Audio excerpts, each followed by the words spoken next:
Ladies and gentlemen, it is time to step on the ice for some biscuits and penalties. I'm Cobra, your starting goaltender, and I am joined by Alex, my co-host. Say hi, Alex.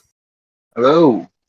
All right. Some interesting things have been going on since we've been gone for last week. The Rangers have made some very, very interesting moves. Jacob Trouba has officially been traded to the Anaheim Ducks. And I believe that it's for a prospect and a draft pick. Chris Drury just announced that they sent in the last seven games, they were going 1-6. Trouba sent to the Ducks in exchange for former first-round pick Urho Vakanainen and a 2025 fourth-round pick. So that's a very interesting move from the Rangers. And the Rangers, of course, also made another big move with their starting goaltender, Igor Shesterkin, as they have made him the richest goalie in the NHL. I mean, Igor Shesterkin has a long career ahead of him. So this is kind of a good move for the Rangers to lock up their future so they don't have to worry about a goaltender. We know the Rangers have been very successful with goaltenders with John Van Beesbrook, then Mike Richter, then Henrik Lundqvist, and now Shesterkin. So I know, Alex, this kind of pains you a little bit because Shesterkin is not only a rival goalie of yours, because you're a Capitals fan, but also the Capitals had this pick and they gave it to the Rangers, so this got to hurt too. Definitely. It's going to be interesting to see how we play against them. But it looks like it's an 8-year extension with an average of $11.5 million for this contract. A massive payout for Shesterkin.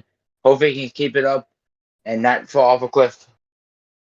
That's probably one of the big issues they traded Trouba, is because they thought that Trouba was not really providing enough veteran leadership, I should say. I almost said veteranosity, which is a term used in hockey. But yeah, veteran leadership. They needed kind of a retooling to kind of get a little younger on the back end. So that's why they traded for prospect and essentially Magic Beans. So that's cool. Let's see what else is in the news. Other than Evander Kane's wife being involved in a lawsuit against famous women respecter Sean P. Diddy Combs, and I'm not kidding about that. Diddy lawsuit accuser revealed as Anna Kane, ex-wife of NHL star Evander Kane, aka famous responsible gambler Evander Kane. So that was something that we didn't need to hear in the news anymore, Diddy. But unfortunately, this is the era we live in. So that is and let's get away from the nasty news and into something kind of interesting. The NHL has revealed their Winter Classic setup for Wrigley Field. They have the IVN bridges set up on Wrigley. So it's obviously the Winter Classic is the outdoor game that the NHL has been implementing since 2008. It started at Highmark Stadium. When the Sabres and the Penguins, had that game in the snow. It was beautiful. And now it has become an NHL tradition And how fitting it's an original six matchup between the Blackhawks and the Blues.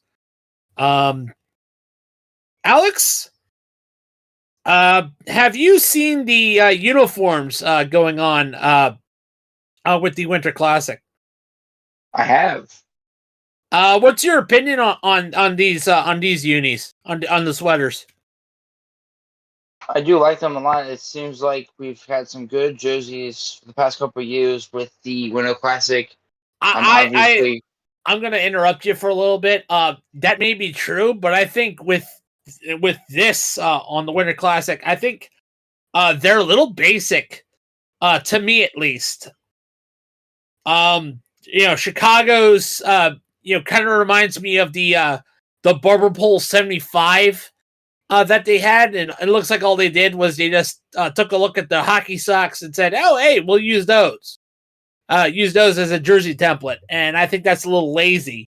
In the Blues, it just looks like a Canadiens jersey with a St. Louis coat of paint. Just a little bit lazy, to me at least. And that's just my opinion. At least this year. But you're right, the Winter Classic has had some great jerseys in the past.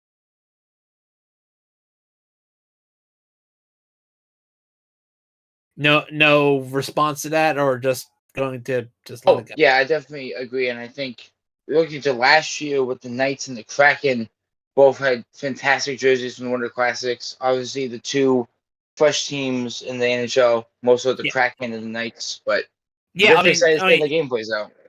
Yes, how fitting it is like you said, the youngest teams in the NHL with the Vegas Golden Knights and the Seattle Kraken are two expansion teams for the NHL.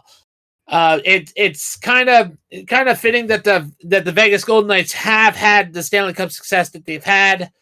Seattle Kraken will get there. I mean, it just seems like they're they're not going to be the Atlanta Thrashers. Okay, let's call a spade a spade. They're not going to be the Atlanta Thrashers.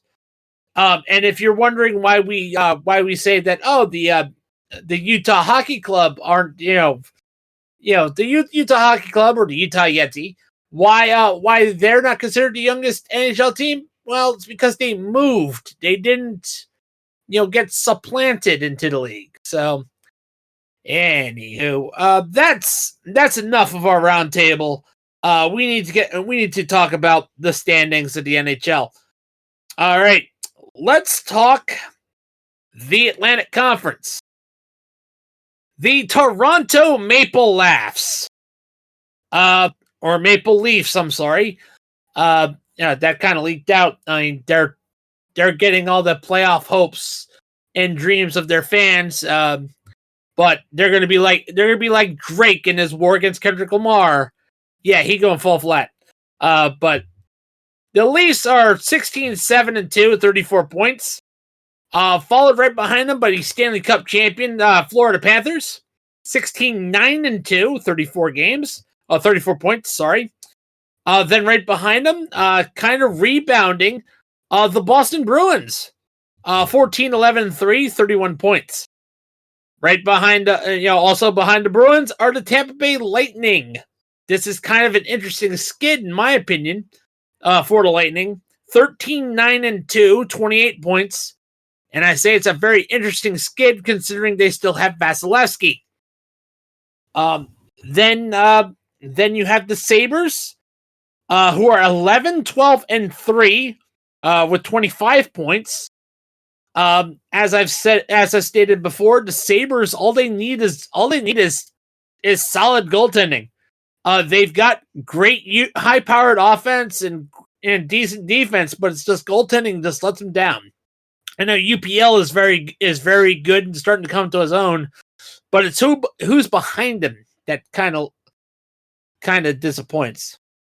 Then you have the Ottawa Senators, 11-2-2 with 24 points, and it just seems like business as always for Ottawa. Walking mediocrity is their name of the game. They're almost like the New York Jets in a way. Then The Detroit Red Wings, 10, 12, and 4, 24 points. It's kind of clear that the Yzer plan isn't working. Steve Yzerman is definitely not doing the same type of success that he had in Tampa. And the Montreal Canadiens, 10, 13, and 3, 23 points, but it is clear that they are definitely on the upswing because Patrick Laine is back. And in the Metropolitan Division, currently leading the Metro is the Washington Capitals. 17, 6, and 2 with 36 points.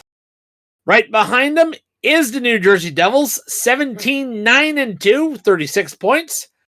Then you have Raleigh with the Hurricanes, 17, 8, and 1 with 35 points.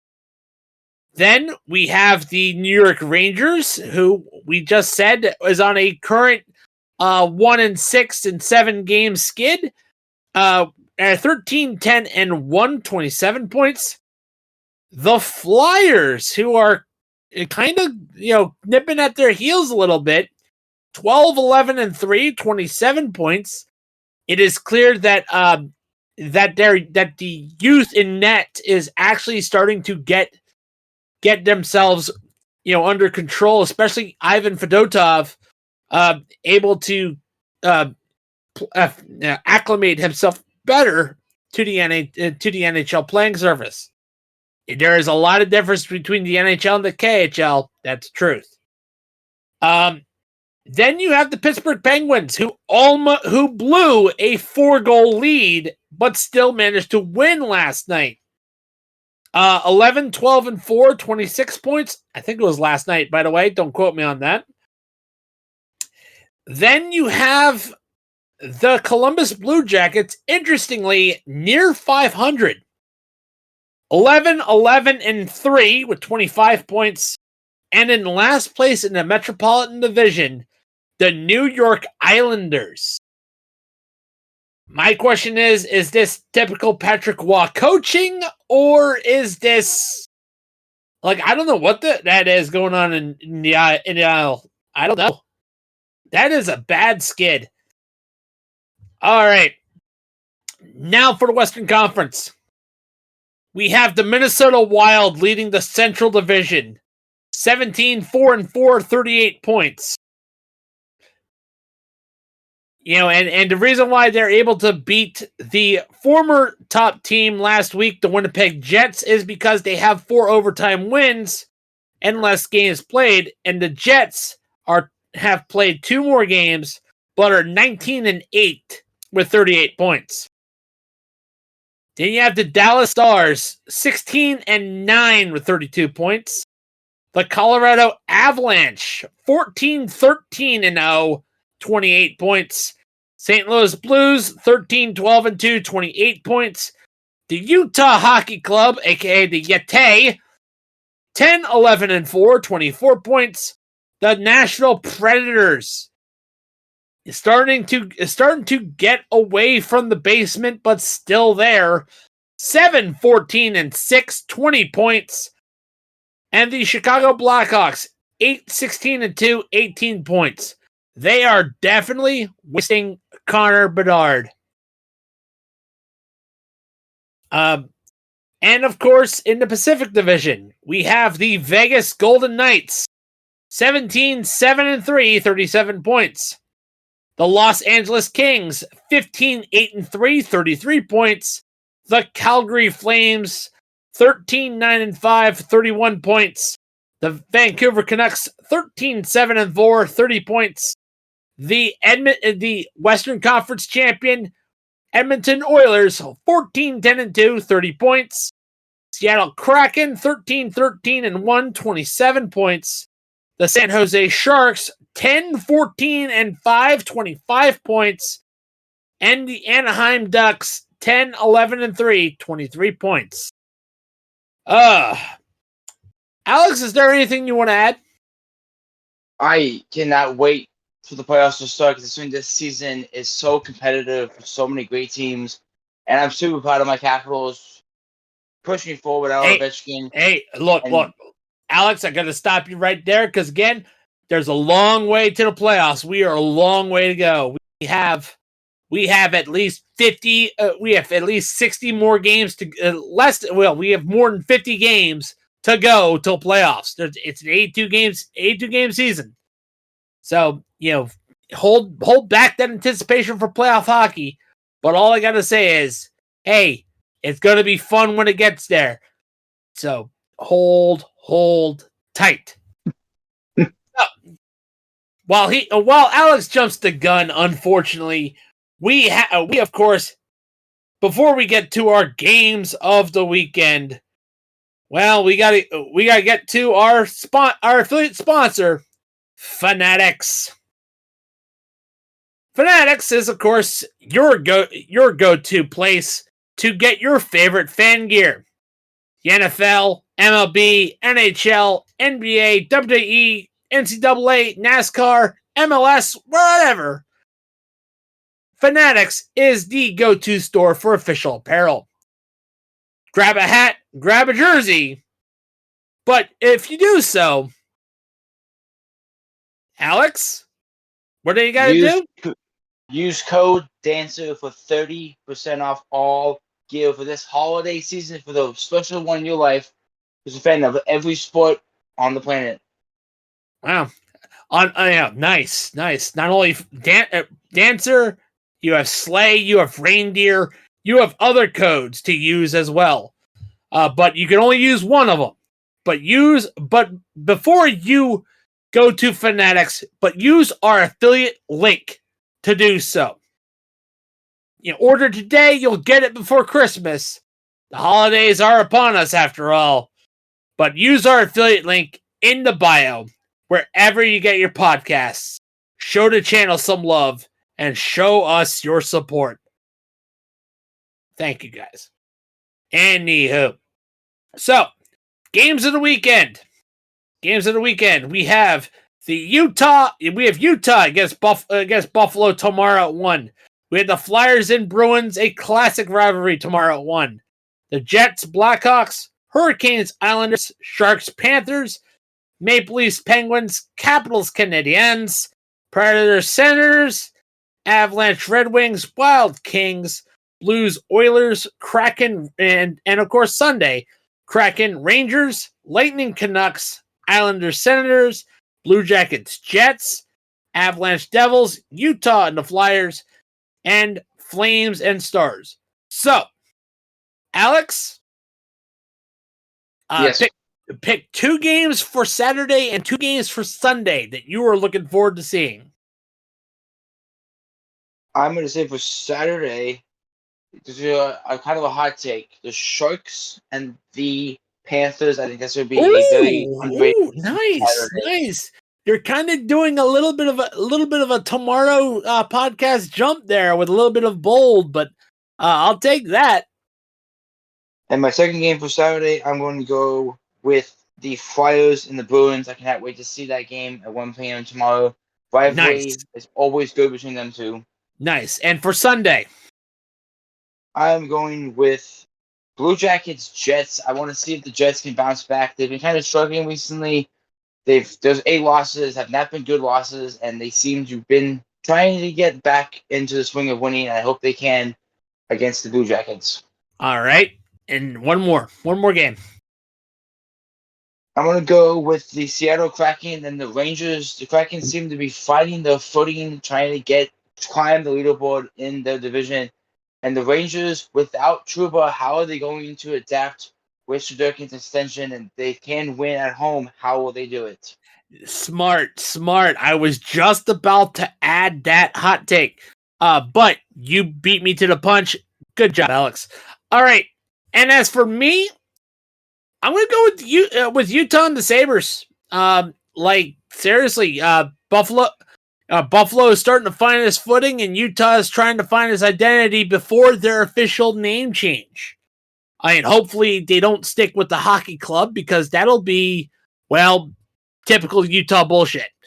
And I am also going to go with the Capitals and Canadiens. Like I said, Patrick Laine is back with the Canadiens. will he be a factor against the Capitals? And for Sunday, I'm going with the Lightning and the Canucks. Vasilevsky, should be playing, so that's always going to be exciting. So always look out for him. And I'm going to still stay with Utah, but go with Utah and the Flyers. Philadelphia is starting to find his footing. So this is going to be very interesting. All right. And that is it for Biscuits and Penalties. For our listeners, we do want to remind you that that tomorrow is our football podcast, The Hard Count. So be excited and look out for that. Also, we want to remind you that the Social Sports Pad Network, our parent company that we have, does do other podcasts as well. Of course, with NASCAR, we have the Lap Down, and for baseball, we have the Dirt and Turf podcast. We also definitely want to give shout outs to our friends over at Newt City who join us on occasion. Newt City is a Discord server. We definitely showed them some love.